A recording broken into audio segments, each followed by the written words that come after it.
Error alarms, huh?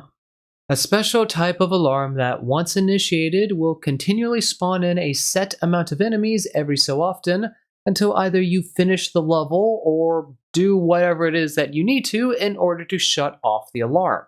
However, in most situations, there isn't anything you can actually do to deactivate an error alarm. Now, normally, error alarms don't appear until later in a rundown since they are a fairly difficult mechanic in this game. But in alternate R4A2, we're going to have to deal with one in order to get our prisoner efficiency clear. So let's talk strats on how we can go about actually doing that.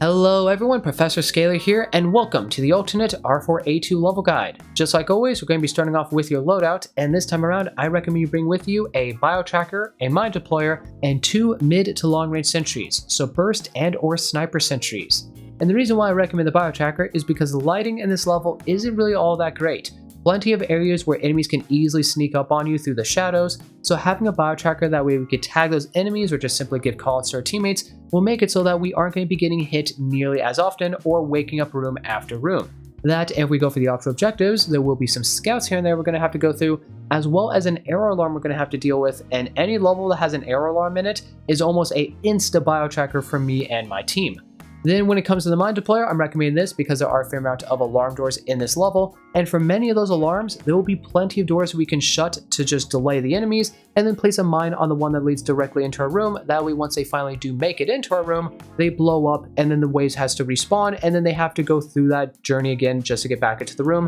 and it just buys us a lot of extra time to work on the scans, and sometimes if we get the scans done fast enough, it just saves us from having to spend ammunition on actually dealing with all those enemies that spawned in during the alarm. And last but not least, when it comes to sentries, these are to give us some extra firepower because even though mines are really good for the main objective portion of the level, for the optional objective portions, it starts to fall off a bit. There will be some moments we have to deal with alarms and we may have some doors near us, but some of the areas enemies can spawn from, they just have to go through open room dividers or open security doors, so we won't be able to mine every single direction they could come from. That, and if the error alarm enemies spawn ahead of us and they keep breaking down crucial doors for upcoming alarms, we don't really have to worry all that much because we still have 2 sentries, which will put in a lot of work. And I guess the only other thing to mention about your loadout is that if you are somebody who is only going for the main objective in this level, I would actually recommend you swap out one of those 2 sentries for a C-foam launcher, as a C-foam launcher can put in a lot of really good work for the main objective portion of the level. It just falls off really hard for the optional objectives, which is why I wouldn't recommend a C-foam launcher if you are going for a prisoner efficiency run.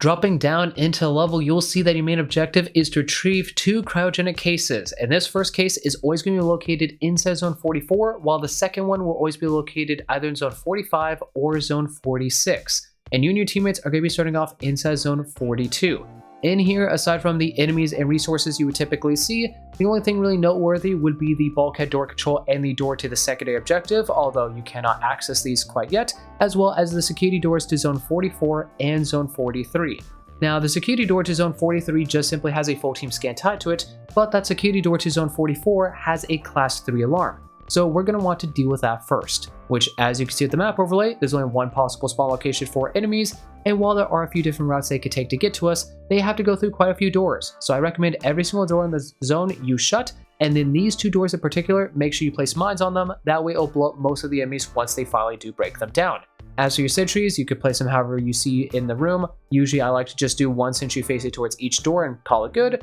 So once your setup is however you want it, activate the alarm, get to work on the scans, and once you finish the alarm, pack up your tools and you can head into Zone 44. In there will be some enemies as well as some resources for you to keep an eye out for. There will also, though, be a cryogenic case, which, yeah, that's the first one, so you're going to want to pick that up and take that back to the beginning of the level. But there's also going to be a power cell, which you technically don't need this power cell if you're just going for the main objective, but if you are going for the optionals, you're going to want to pick this up and take it all the way to the far western side of the zone, back to Zone 108, and just drop it off by that secondary bulkhead door. Once you take care of the first cryogenic case though, and the power cell and anything else inside Zone 44 you want, you're going to head back into Zone 42, head to the northern end to the security door to Zone 43, do the full team scan, open it up, and head right on in there. And inside Zone 43, you're going to be able to find your very first bulkhead key, which if you're only doing the main objective, you don't need to grab this, so you can just leave it be. You're going to be able to find another power cell as well as 2 generators inside of the zone. The thing is though, you are not going to want to just simply plug in both of your power cells into both of these generators because they're each tied to their own security door. One to zone 45, which is found to the west, and one to zone 46, which is found to the east. The thing is though, you only have to go into one of those two zones. So if you haven't already, query where that second cryogenic case is so you know which one of the two zones it's in, and then once you know, take the power cell that you found inside the zone with you over to that respective security door and plug it into the generator that is nearby. That will repower the door and give you access to it. But before we can actually open it up, we're going to have to deal with a class 4 alarm as both of these security doors will have those tied to them. As you can see with the map overlay, if you're heading over to the west inside zone 45, you're going to have two different spawn locations, one down to the south a bit and one to the east. And once again, there are plenty of doors we can use. So every single one of the highlighted doors, make sure you shut them. And then these two doors in particular that lead right to your room, place mines on them and then have your sentries facing towards them. Or if you're just doing a main run, C-foam them and you should be good. Those of you heading to the east inside zone 46, well, your map overlay is pretty much the same. You're just mirroring it because enemies are now spawning from the west and they're going to go through any of the doors to the zone. And the doors that you mine are just simply, once again, the two doors that lead directly into your room, specifically these two. So yeah, just set up exactly how you need to, and once you're good to go, activate the alarm, get to work on the scans, and once you finish the alarm, you can pack up your tools and head into whichever one of the two zones you're going for. Zone 45 and Zone 46 are fairly similar to each other. There will be some enemies, potentially some giants in them, so be a bit cautious of them. And of course, there'll be that second cryogenic case for you, which once you find it, you can just pick it up and carry it back to the beginning of the level. And at this point, if you're just doing the main objective, you're basically done. You can just put both of the cryogenic cases into the extraction scan. This will cause an extraction alarm, so maybe set up a few defenses before that. And once you're ready, just put them in, hold out for a bit, and once you get the scan to 100%, you're done and you're out of the level. But if you're going for the ultra objectives, you're not going to want to put them into the extraction scan because at the moment you do, you have to deal with an extraction alarm, and trust me when I say, you don't want to deal with both of the ultra objectives with an extraction alarm going on in the background. So drop off the cases near the scan but not in it, and then make your way to the bulkhead door control, plug your key in, do the full team scan tied to the secondary objective, and then make your way to the western side over to that security door to zone 108.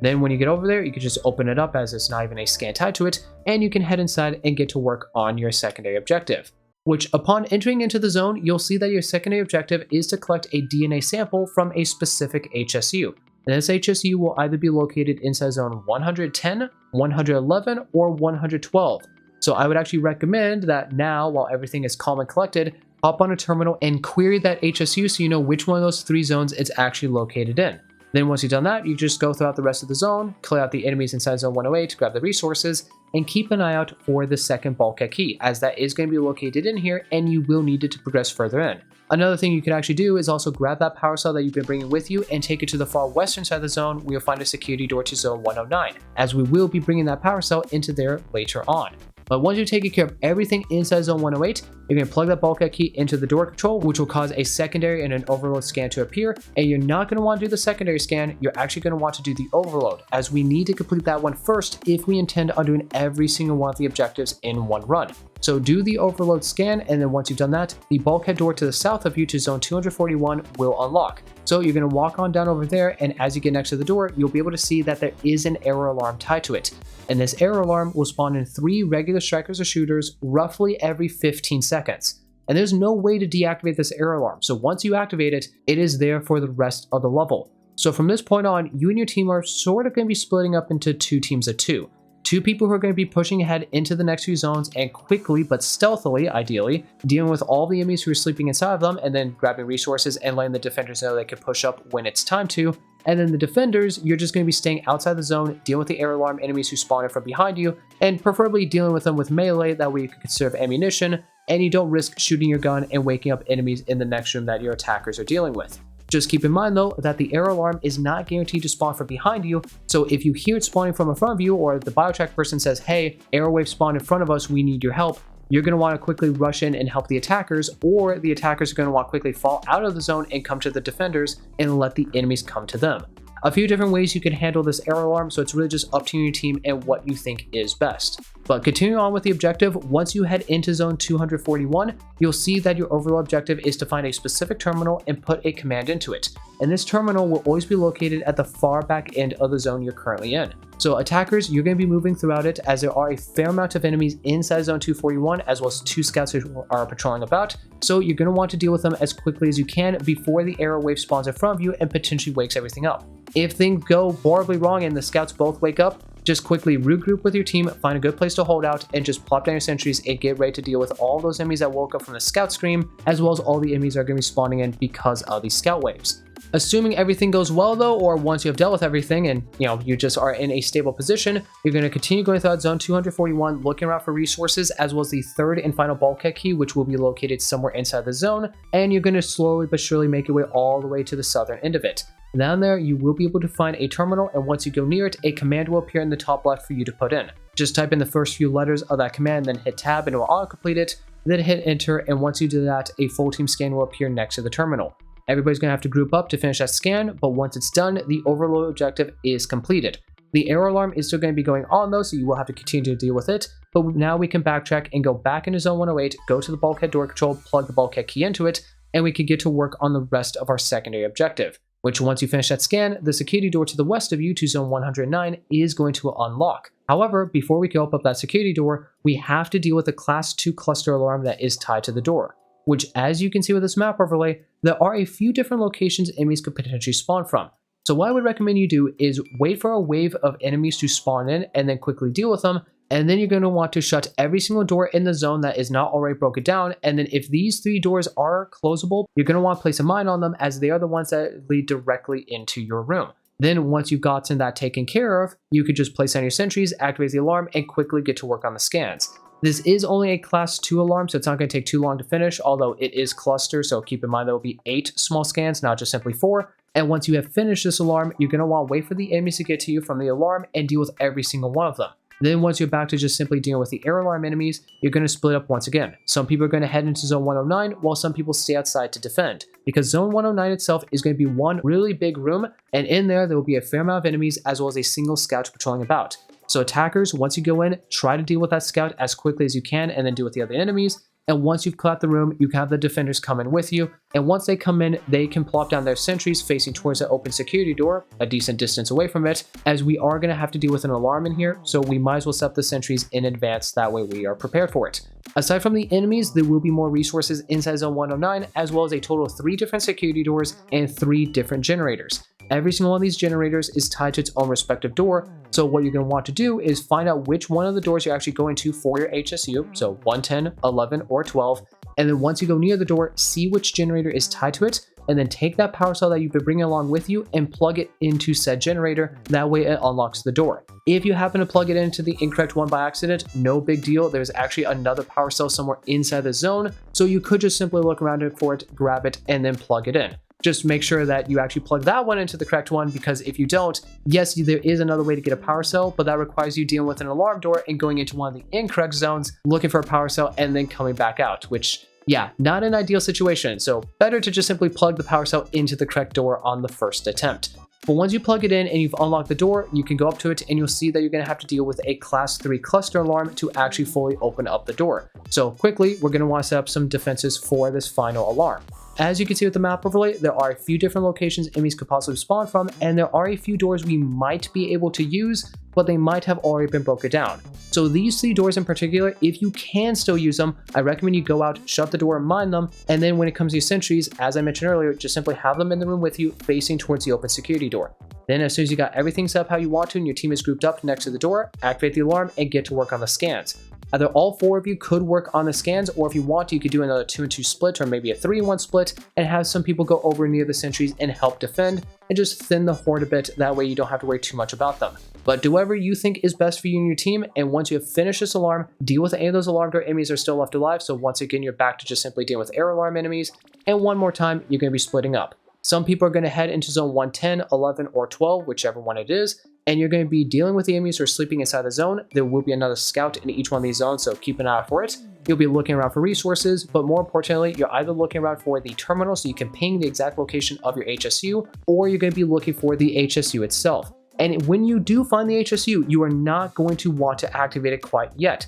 because when you do, a full team scan is going to appear. And unlike most HSUs in the game, when you activate that full team scan, it's actually going to initiate an alarm that can only be deactivated by finishing the full team scan. So once you find it, give a call out and have your teammates come to you, and then once you're ready, you can either go to any of the adjacent nearby rooms to just deal with the enemies inside them so you don't risk any of them getting pulled in, or if you're confident or maybe you've already taken care of them, you can then activate the HSU scan, everybody stay close together, work on that full team scan, and then once it's finished, you can either deal with all those enemies who are coming after you because of that temporary alarm, or if you are pretty safe and you have a really nice way of getting out of the zone because everything spawned to the side or behind of you, you and your team could just simply book it out of the zone, get back into the main hub room, and start making your way back towards the beginning of the level. Because once you finish that HSU scan, your secondary objective is completed, and at this point, all 3 of your objectives are done. All that's left is for you to get back to the beginning of the level, grab the cases, put them into the extractor scan, and hold out there for a bit against the error alarm enemies, the extraction alarm enemies, and anything else that might be chasing after you at this point. And assuming you survive this long and you get all the way back and you get that scan up to 100%, you are done and you have completed alternate R4A2. And that's all there is to it. Alternate R4A2's main objective keeps things relatively simple for players, but those optional objectives, namely the overload, can really change things up a bit. Having an error alarm in an A tier mission is something we would typically never see, but considering how optional objectives are meant to push players beyond their limits, well, I suppose all is fair in game when it's slapped beyond an extreme or overload bulkhead door. I wouldn't be all that surprised if we saw something crazy like a berth or maybe even a tank in some A tier missions sometime in the future. As always though, thank you for watching this video all the way to the very end. I do hope that it was able to provide you with some assistance in beating this level. If you have any tips or tricks to this level that you want to share, any questions for me, or you just have something in general that you want to say, please do let me know down in the comments. Hit that like button if you enjoyed the video, subscribe to the channel if you want to see more from me, and if you want to join my lovely community, there's a link to my Discord down in the description, as well as some other links you might be interested in. Among those links being one that will take you to the official GTFO merch store, which, as always, I highly recommend you check it out if you're a fellow GTFO enthusiast and you're looking for some sweet merch. Until next time, if you aren't already, I highly recommend getting comfortable with error alarms, as nearly 60% of the levels in this rundown contain them, and hopefully, I'll see all you lovely people in the next video.